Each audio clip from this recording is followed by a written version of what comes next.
एक समय की बात है। भारत के हृदय में बसा एक छोटा सा गांव था जिसका नाम था रूपनगर। रूपनगर अपनी हरियाली, शांत जीवन शैली और सदियों पुराने बरगद के पेड़ के लिए जाना जाता था। ये बरगद का पेड़ गांव के बीचों बीच खड़ा था, जिसकी जड़ें दूर दूर तक फैली थीं और जिसकी विशाल शाखाएं पूरे गांव को अपनी छाया में समेट लेती थी। गांव वाले इस पेड़ को पूजते थे, इसे जीवन का वृक्ष मानते थे। सुबह से शाम तक बच्चे इसकी जड़ों पर खेलते, औरतें इसकी छाया में बैठकर बातें करतीं और पुरुष पंचायतें लगाते। ये बरगद सिर्फ एक पेड़ नहीं था, ये गांव की आत्मा था। लेकिन रूपनगर की इस शांतिपूर्ण दुनिया में एक अजीबोगरीब नियम था, जिसने गांव वालों के जीवन में एक रहस्यमयी परत जोड़ दी थी। ये नियम था कि सूर्यास्त के बाद कोई भी व्यक्ति उस विशाल बरगद के पेड़ के नीचे से नहीं गुजरेगा। इस नियम का पालन सख्ती से किया जाता था। जैसे ही सूरज क्षितिज के नीचे उतरता, गांव की गलियां खाली हो जातीं, खासकर बरगद के पेड़ के आसपास का इलाका। लोग अपने घरों में दुबक जाते और सुबह होने का इंतजार करते। गांव के युवा इस नियम पर अक्सर फुसफुसाते थे। उन्हें ये अंधविश्वास लगता था। उनमें से एक था राजू, एक उत्साही और जिज्ञासु युवक। राजू ने अपना अधिकांश जीवन रूपनगर में बिताया था, लेकिन इस नियम के पीछे का कारण उसे कभी समझ नहीं आया। उसने गांव के बड़ों से कई बार पूछा, लेकिन हर बार उसे टाल दिया जाता या फिर डरा दिया जाता। कोई कहता कि पेड़ के नीचे भूत प्रेत रहते हैं, कोई कहता कि रात में पेड़ जाग जाता है और जो उसके नीचे से गुजरता है उसे अपने अंदर खींच लेता है। ये कहानियां राजू को और भी बेचैन कर देती थीं। एक दिन राजू ने फैसला किया कि वह इस रहस्य का पता लगाकर रहेगा। उसने गांव की सबसे बूढ़ी महिला शांता दादी से मिलने का सोचा। शांता दादी गांव के एक कोने में अकेली रहती थी। उन्हें गांव के इतिहास और कहानियों का खजाना माना जाता था। लोग कहते थे कि शांता दादी ने बरगद के पेड़ के कई रूप देखे हैं और वह उसके रहस्यों को जानती है। राजू शाम ढलने से पहले शांता दादी की कुटिया पर पहुंचा। कुटिया के बाहर एक छोटा सा आंगन था, जहां शांता दादी एक पुरानी खाट पर बैठी चरखा चला रही थी। उनके चेहरे पर झुर्रियों का जाल था, जो उनके लंबे जीवन की कहानियां कहता था। उनकी आंखें गहरी और शांत थीं, जैसे उनमें सदियों का ज्ञान छिपा हो। राजू ने उन्हें प्रणाम किया और उनके पास बैठ गया। दादी, राजू ने धीरे से कहा, मुझे आपसे कुछ पूछना है। शांता दादी ने चरखा रोक दिया और अपनी शांत आंखों से राजू को देखा। पूछो बेटा, उनकी आवाज धीमी लेकिन दृढ़ थी। दादी, ये बरगद के पेड़ के नीचे रात में न जाने का नियम क्यों है? लोग कहते हैं कि वहां भूत हैं, लेकिन क्या ये सच है? राजू ने अपनी जिज्ञासा व्यक्त की। शांता दादी मुस्कुराईं। उनकी मुस्कान में एक अजीब सी उदासी थी। बेटा, हर कहानी के पीछे एक सच होता है और हर सच के पीछे एक कहानी। बरगद का पेड़ सिर्फ एक पेड़ नहीं है राजू, ये गांव की यादों का संरक्षक है। शांता दादी ने एक लंबी सांस ली और अपनी कहानी शुरू की। ये बात बहुत पुरानी है, इतनी पुरानी कि जब मैं बच्ची थी तब भी मेरे दादा दादी इसकी कहानियां सुनाते थे। उस समय ये बरगद का पेड़ इतना विशाल नहीं था, लेकिन फिर भी ये गांव का केंद्र था। गांव वाले मेहनती थे, लेकिन एक बार गांव में अकाल पड़ा। बारिश नहीं हुई, फसलें सूख गईं और लोग भूखे मरने लगे। गांव के मुखिया और बड़े बुजुर्ग बहुत चिंतित थे। उन्होंने कई पूजा पाठ किए, लेकिन कोई फायदा नहीं हुआ। एक रात गांव के एक ऋषि ने सपना देखा। सपने में बरगद के पेड़ ने उनसे बात की। पेड़ ने कहा कि वो गांव की मदद कर सकता है, लेकिन इसके लिए गांव वालों को एक वादा करना होगा। क्या वादा, दादी? राजू ने उत्सुकता से पूछा। पेड़ ने कहा कि वह अपनी जड़ों से पानी निकालेगा और गांव की भूमि को सींचेगा, लेकिन बदले में गांव वालों को रात में उसकी शांति भंग नहीं करनी होगी। सूर्यास्त के बाद पेड़ आराम करता है, अपनी ऊर्जा को इकट्ठा करता है और भूमि को पोषण देता है। अगर कोई रात में उसकी नींद में खलल डालेगा तो उसका संतुलन बिगड़ जाएगा और गाँव फिर से सूख जाएगा। ऋषि ने गाँव वालों को ये सपना सुनाया। पहले तो कुछ लोग झिझके, लेकिन जब उन्होंने देखा कि कोई और रास्ता नहीं है तो उन्होंने पेड़ से वादा किया और चमत्कार हुआ। बरगद के पेड़ की जड़ों से पानी निकलने लगा, जिसने सूख चुकी भूमि को जीवन दिया। गांव में फिर से हरियाली छा गई, फसलें लहलहा उठीं और लोग खुशहाल हो गए। तब से ये नियम बन गया कि सूर्यास्त के बाद कोई भी बरगद के पेड़ के नीचे नहीं जाएगा। ये सिर्फ एक अंधविश्वास नहीं है, राजू। ये एक वादा है जो हमारे पूर्वजों ने पेड़ से किया था। ये पेड़ के प्रति हमारा सम्मान है, जिसने हमें जीवन दिया। राजू शांता दादी की कहानी सुनकर दंग रह गया। उसे कभी नहीं पता था कि इस नियम के पीछे इतनी गहरी और भावनात्मक कहानी है। उसने हमेशा इसे डर और अंधविश्वास से जोड़ा था, लेकिन शांता दादी ने उसे इसका असली अर्थ समझाया था। लेकिन दादी, राजू ने पूछा, अगर कोई गलती से रात में पेड़ के नीचे चला जाए तो क्या होगा? शांता दादी की आंखों में फिर से वही उदासी छा गई। बेटा, पेड़ दयालु है, लेकिन वह अपना वादा नहीं तोड़ सकता।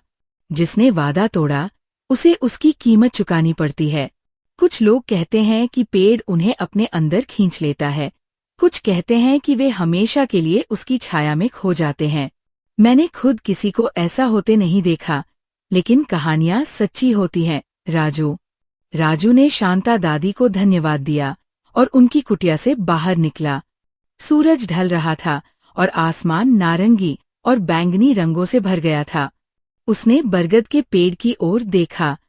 पेड़ पहले से कहीं अधिक विशाल और रहस्यमय लग रहा था। उसकी शाखाएं रात के अंधेरे में और भी घनी लग रही थीं। राजू ने उस रात बरगद के पेड़ के नीचे न जाने का फैसला किया। शांता दादी की कहानी ने उसके मन में डर नहीं, बल्कि सम्मान पैदा किया था। उसने समझा कि कुछ नियम सिर्फ नियमों के लिए नहीं होते, बल्कि उनके पीछे एक इतिहास, एक कारण और एक गहरा अर्थ होता है।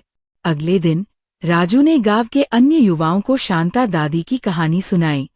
पहले तो वे हंसे, लेकिन जब राजू ने कहानी की गंभीरता और पेड़ के प्रति सम्मान की बात की, तो वे सोचने पर मजबूर हो गए। धीरे धीरे गांव के युवाओं ने भी इस नियम का महत्व समझना शुरू कर दिया। समय बीतता गया, राजू बड़ा हुआ और गांव का एक सम्मानित सदस्य बन गया। उसने बरगद के पेड़ की कहानी अपनी अगली पीढ़ी को सुनाई। रूपनगर गांव में बरगद के पेड़ के नीचे रात में न जाने का नियम आज भी कायम है। ये सिर्फ एक नियम नहीं रहा, ये गांव की पहचान बन गया है। ये गांव वालों को उनके इतिहास, उनके पूर्वजों और उस विशाल पेड़ की याद दिलाता है, जिसने उन्हें जीवन दिया। बरगद के पेड़ की छाया दिन में सुकून देती थी, लेकिन रात में ये एक रहस्यमय आवरण ओढ़ लेती थी। ये छाया सिर्फ जमीन पर नहीं पड़ती थी, ये गांव वालों के दिलों और दिमागों पर भी पड़ती थी। उन्हें उनके वादे और उनके इतिहास की याद दिलाती थी। और इस तरह रूपनगर गांव में बरगद के पेड़ की छाया हमेशा के लिए एक कहानी बन गई, एक ऐसी कहानी जो पीढ़ियों तक सुनाई जाती रहेगी। राजू और शांता दादी की कहानी रूपनगर गांव के इतिहास का एक महत्वपूर्ण हिस्सा बन गई। राजू ने शांता दादी से जो ज्ञान प्राप्त किया था, उसने उसे एक बेहतर इंसान बनाया। उसने सीखा कि परंपराएं सिर्फ पुरानी आदतें नहीं होती, बल्कि वे हमारे अतीत से जुड़ी होती है और हमें हमारे मूल्यों की याद दिलाती है। शांता दादी कुछ साल बाद शांति से इस दुनिया से चली गईं, लेकिन उनकी कहानियां और उनका ज्ञान गांव में जीवित रहा। राजू ने उनकी विरासत को आगे बढ़ाया। वह अक्सर बरगद के पेड़ के पास बैठता और शांता दादी की कहानी को याद करता। उसे अब रात में पेड़ के नीचे जाने का डर नहीं लगता था, बल्कि एक गहरा सम्मान महसूस होता था। गांव में कुछ नए लोग आए, जिन्होंने इस नियम पर सवाल उठाया। वे आधुनिक विचारों वाले थे और उन्हें यह सब अंधविश्वास लगता था। राजू ने धैर्यपूर्वक उन्हें शांता दादी की कहानी सुनाई, उन्हें पेड़ के इतिहास और गांव के साथ उसके संबंध के बारे में बताया। कुछ लोग समझ गए, जबकि कुछ अभी भी संदेह में थे। एक बार गांव में फिर से सूखे की स्थिति बनने लगी। बारिश कम हुई और नदी का पानी सूखने लगा। गांव वाले चिंतित हो गए। उन्होंने बरगद के पेड़ की ओर देखा। पेड़ अभी भी हरा भरा था, लेकिन उसकी पत्तियां थोड़ी मुरझाई हुई लग रही थी। गांव के मुखिया ने एक सभा बुलाई। लोगों ने अपनी चिंता व्यक्त की। राजू उस सभा में मौजूद था। उसने खड़े होकर कहा, हमें शांता दादी की कहानी याद रखनी चाहिए। बरगद का पेड़ हमारा जीवनदाता है। शायद हम कहीं न कहीं उसके प्रति अपना सम्मान भूल रहे हैं। एक बूढ़े व्यक्ति ने कहा, राजू सही कह रहा है। हमने आधुनिकता की दौड़ में अपनी परंपराओं को पीछे छोड़ दिया है। शायद हमने पेड़ के साथ किए गए वादे का उल्लंघन किया है। गांव वालों ने आत्मनिरीक्षण किया। उन्होंने महसूस किया कि पिछले कुछ समय से कुछ युवा रात में चोरी छिपे बरगद के पेड़ के नीचे से गुजरने लगे थे। इसे एक चुनौती मानते हुए उन्होंने पेड़ की शांति भंग की थी। गांव वालों ने मिलकर फैसला किया कि वे फिर से सख्ती से नियम का पालन करेंगे।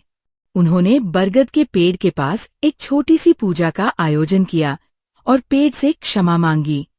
उन्होंने फिर से वादा किया कि वे सूर्यास्त के बाद उसकी शांति भंग नहीं करेंगे। चमत्कार फिर हुआ। पूजा के कुछ दिनों बाद आसमान में बादल छा गए और मूसलाधार बारिश हुई। गांव की भूमि फिर से तृप्त हो गई और सूखे का खतरा टल गया। इस घटना ने गांव वालों के विश्वास को और मजबूत किया। उन्होंने समझा कि बरगद का पेड़ सिर्फ एक पेड़ नहीं है, बल्कि ये गांव और प्रकृति के बीच का एक पवित्र बंधन है। रात में उसके नीचे न जाने का नियम सिर्फ एक अंधविश्वास नहीं, बल्कि इस बंधन को बनाए रखने का एक तरीका है। राजू ने इस घटना से एक और महत्वपूर्ण सबक सीखा। उसने समझा कि कुछ चीजें विज्ञान और तर्क से परे होती है। प्रकृति के अपने नियम होते हैं जिनका हमें सम्मान करना चाहिए। परंपराएं और कहानियां सिर्फ मनोरंजन के लिए नहीं होती, बल्कि वे हमें जीवन के गहरे अर्थों से जोड़ती है। रूपनगर गांव में बरगद के पेड़ की छाया आज भी रहस्यमयी है। दिन में ये जीवन और सुकून का प्रतीक है, लेकिन रात में ये सम्मान और वादे की याद दिलाती है। गांव के बच्चे अब भी बरगद के पेड़ के नीचे खेलते हैं, लेकिन जैसे ही सूरज ढलता है वे अपने घरों की ओर भागते हैं। वे जानते हैं कि बरगद की छाया रात में किसी और की है, किसी ऐसी शक्ति की जिसने उनके गांव को जीवन दिया है। राजू अब गांव का मुखिया है। वह अक्सर नए लोगों को बरगद के पेड़ की कहानी सुनाता है। वो उन्हें बताता है कि कैसे एक साधारण सा नियम एक पूरे गांव की पहचान बन गया, कैसे एक पेड़ ने उन्हें जीवन दिया और कैसे एक वादा पीढ़ियों तक निभाया गया। बरगद के पेड़ की जड़ें और भी गहरी हो गई हैं, उसकी शाखाएं और भी फैल गई हैं। ये रूपनगर गांव का दिल है, उसकी आत्मा है, और उसकी छाया दिन में सुकून देने वाली और रात में रहस्यमयी हमेशा गांव वालों को उनके इतिहास, उनके मूल्यों और प्रकृति के साथ उनके अटूट बंधन की याद दिलाती रहेगी। पिंपाच्या झाडाची छाया ये सिर्फ एक पेड़ की छाया नहीं है, ये एक गांव की कहानी है, विश्वास की कहानी है, सम्मान की कहानी है और एक ऐसे वादे की कहानी है जो समय की कसौटी पर खरा उतरा है। और इस कहानी में राजू और शांता दादी जैसे पात्र हमेशा जीवित रहेंगे, जो हमें याद दिलाते रहेंगे कि कुछ रहस्य अनसुलझे ही अच्छे लगते हैं और कुछ नियम सिर्फ इसलिए माने जाते हैं क्योंकि वे हमें हमारे जड़ों से जोड़ते हैं।